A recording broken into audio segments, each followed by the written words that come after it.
అంధకాసురుడు, అజేయుడైన రాక్షసుడు.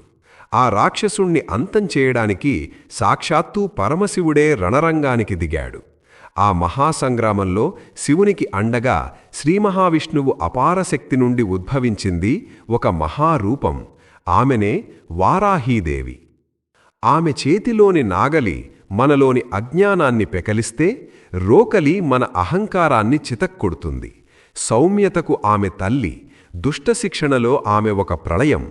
భండాసురుడితో యుద్ధంలో లలితాత్రిపుర సుందరి సేనలకు సర్వసైన్యాధ్యక్షురాలిగా కిరిచక్రం అనే రథంపై గర్జిస్తూ కదిలింది ఈ దండనాథ.